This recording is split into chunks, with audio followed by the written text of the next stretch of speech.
ഇവിടെ എടുത്തു വച്ചിരിക്കുന്നത് ചിക്കൻ സ്റ്റൂവിനുള്ള ഇൻഗ്രീഡിയൻസ് ആണ്.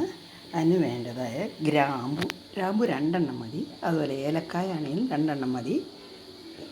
പിന്നെ കറുവപ്പട്ട, ഒരു ചെറിയ കറുവപ്പട്ട, വെളുത്തുള്ളി, പിന്നെ ഇഞ്ചി, കുരുമുളക്, പെരിഞ്ചീരകം, കടുക്,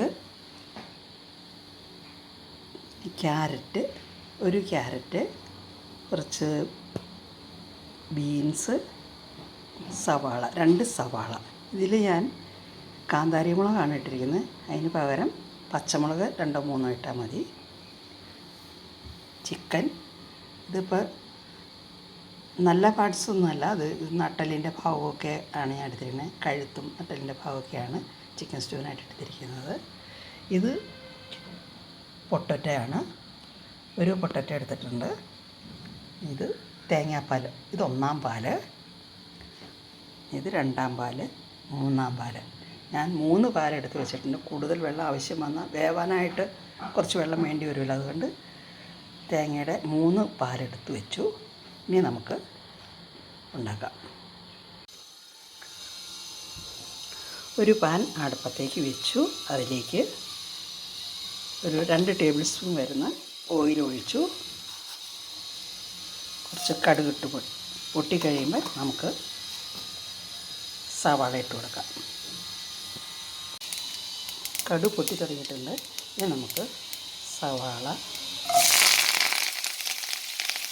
അതിൻ്റെ കൂടെ കുറച്ച് കറിവേപ്പിലയും കാന്താരി മുളകും,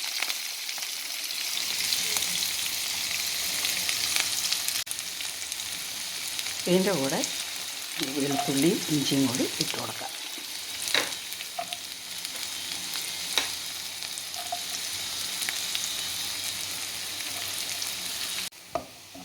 ഇത് അധികം മൂക്കണമെന്നില്ല.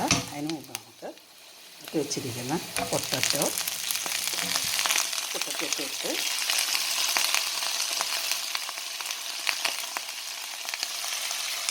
അതുപോലെ ബീൻസും ഇട്ട് കൊടുത്തു.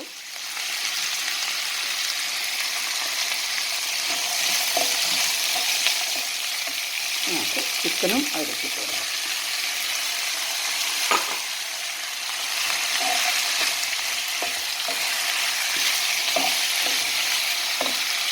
പിന്നെ നമ്മളെടുത്ത് വെച്ചിരിക്കുന്ന മസാലകൾ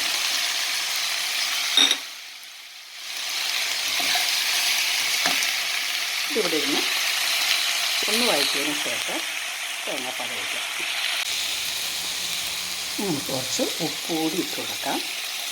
ഇതൊരു 5 മിനിറ്റ് സമയം ഞാൻ എല്ലാം കൂടി ഒന്നിച്ചിട്ട് വഴറ്റി. ഇനി നമുക്കിതിലേക്ക് തേങ്ങാപ്പാൽ ഒഴിച്ച് കൊടുക്കാം. ആദ്യം 3-ാം പാൽ ഒഴിച്ചു.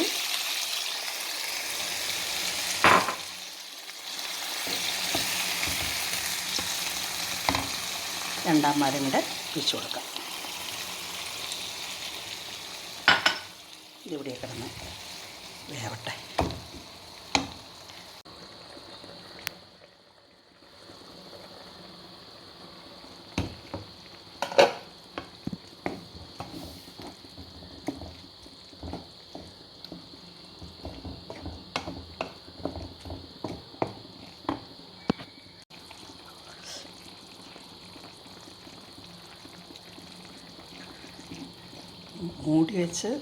മൂടി എടുത്ത് നോക്കിയപ്പോൾ ഇതെല്ലാം വെന്തിട്ടുണ്ട്. 5-8 മിനിറ്റ് അടപ്പ് കൊണ്ട് മൂടി വെച്ച് വേവിച്ചു. ഇതിലേക്ക് ഞാൻ കുറച്ച് കോൺഫ്ലോർ, ഒരു 1/2 സ്പൂണോളം വെള്ളത്തിൽ കലക്കി വെച്ചിട്ടുണ്ടായിരുന്നു. കൊഴുപ്പിന് വേണ്ടിയിട്ട് അതും കൂടി ഒഴിക്കാം.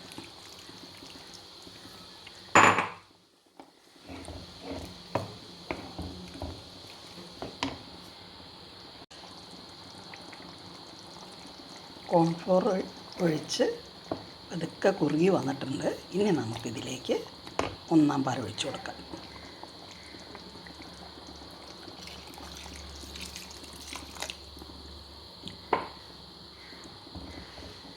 ഇത് തിളയ്ക്കേണ്ട ആവശ്യമില്ല.